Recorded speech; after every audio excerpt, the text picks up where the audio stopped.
can be prevented because the mothers and fathers tell the children who they are. They tell them that they came from beautiful homes, that they came from schools and universities. So how can we stop the mothers and fathers from telling the children that? So Blumenbach said, easy. He said, easy? How do you mean easy? He said, what you do, as soon as a boatload of them arrives, you take the babies out the moms and daddy's arms. Send the parents off to a distant plantation, work them to death, with no contact with the children. Then you teach the children that they came from a jungle. And children don't know anything about it. So they'll grow up and never heard of Songhai.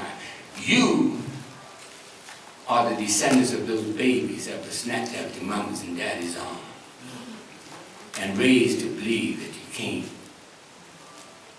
from a jungle, so that you wouldn't be able to do the same thing that the English kids do in school when they know all about King Arthur and the Round Table, and they know all about the greatness of Napoleon, they know all about the greatness of Caesar.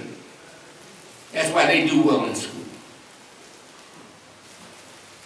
And we found that when we gave our children the same insight on their parents, our parents, the beauty in their grandchildren, those children marched one way up too. So not only were they be the greatest in athletics, but also greatest in the classroom, where they knew who they were. Reminds me during the 60s, the white psychologist said the reason your children do badly in school is because they're born dumb, born stupid. The black psychologist of Pennsylvania challenged them. Said that's not true. It's because we have not given them the same information that all other children, Orientals, Jews, white people, get about the beauty and grandeur and sophistication of their ancestors, of their ancestral land. That's it. So the white psychologist said that's not true. I'll tell you what we'll do. We'll devise a test and test newborn babies, and we'll prove to you that black babies are born stupid. So they devise a test for newborn babies. You know, whether they can follow light, whether they can follow sound, whether they can respond to certain other stimuli. And they devised this test and tested white babies, black babies, Asian babies. And to their shock and horror and surprise, black babies came out first. Uh-oh. White say, uh-oh, something's wrong with this test. So they devised another test. Same thing. Reminded me of the story of little Sam. Maybe you've heard it. Mandy worked for Miss Ann. Now, I know you all know what I'm talking about. And Mandy and Miss Ann gave birth to baby boys the same day.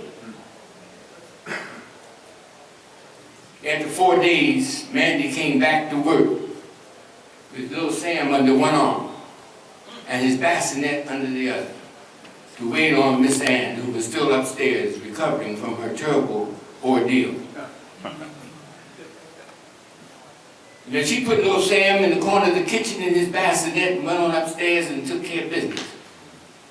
Months passed by.